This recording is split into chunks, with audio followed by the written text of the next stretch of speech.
Once upon a time, in the small town of Agumba, where the sun painted the sky in warm hues every evening, and the people lived simple, honest lives, there emerged a shadow, a darkness that threatened the tranquility of the community. Crime had slithered its way into the once peaceful streets, leaving fear in its wake. The people, tired of being prey to the wickedness that lurked in the shadows, decided that enough was enough. They couldn't rely solely on the local authorities. They needed something more immediate, more personal. That's when the idea of the Vigilante Boys was born. A group of ordinary young men, fueled by a shared desire to protect their loved ones, came together and swore an oath to cleanse Agumba of its criminal underbelly. Clad in masks and dark clothing, they moved like phantoms in the night, seeking justice where the law had faltered.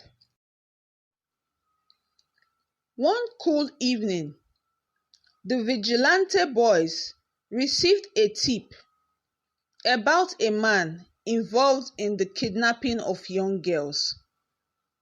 The town buzzed with whispers about this mysterious figure who had been terrorizing families for months. Determined to put an end to the nightmare, the Vigilante Boys set out on their mission.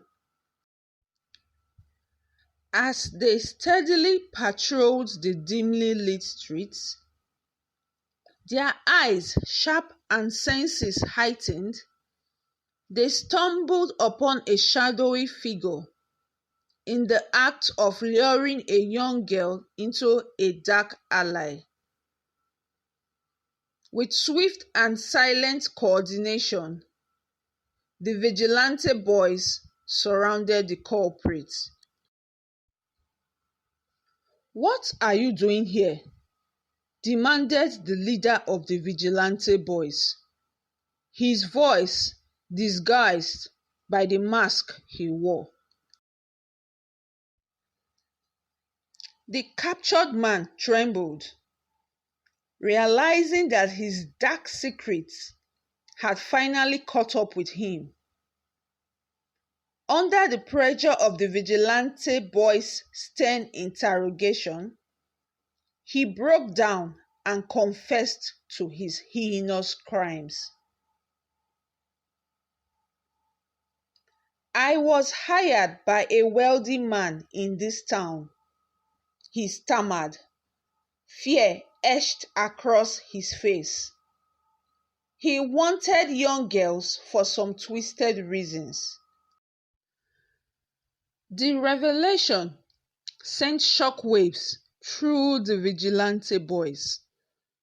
Determined to unravel the truth, they pressed the captured man for more details. With a trembling voice, he revealed the name of the wealthy conspirator, Baron Ritchie, the richest man in Agumba. Baron Ritchie was known for his extravagant lifestyle. He threw opulent parties, built grand mansions, and had a reputation for marrying multiple wives. The townspeople found it hard to believe that such a prominent figure could be involved in something so sinister. Despite their doubts, the Vigilante Boys took their duties seriously. They summoned Baron Ritchie, and confronted him with the accusations.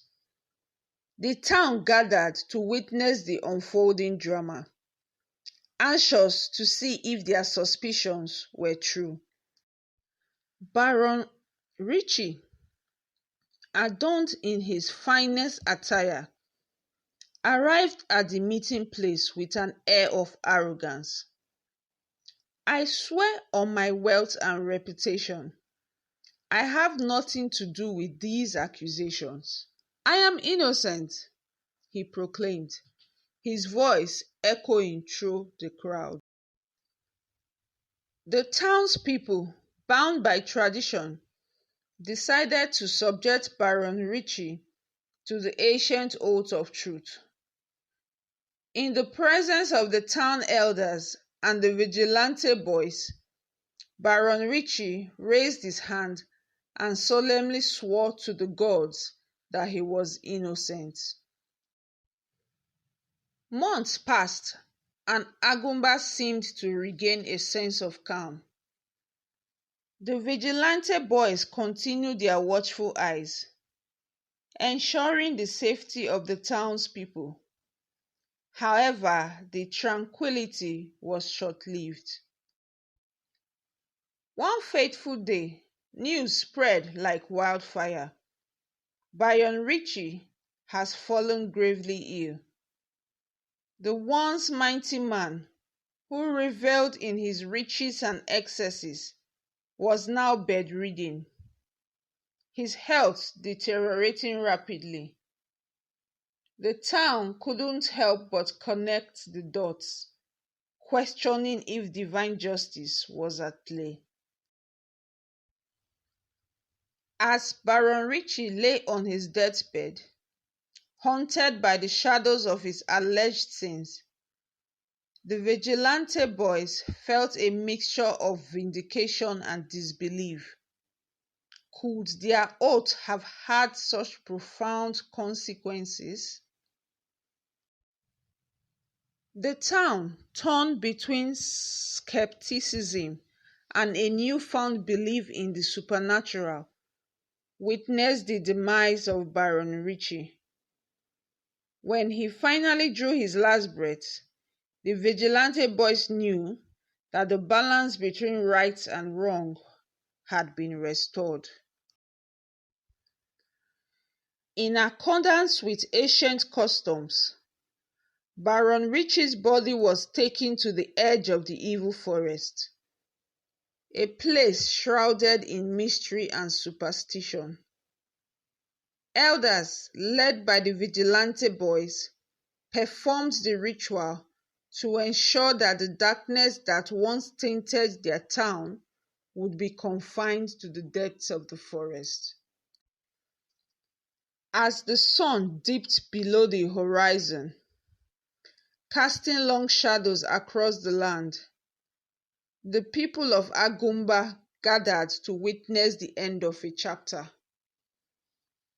Baron Ritchie's body was laid to rest in the heart of the evil forest, where it would remain forever entwined with the darkness he had allegedly unleashed.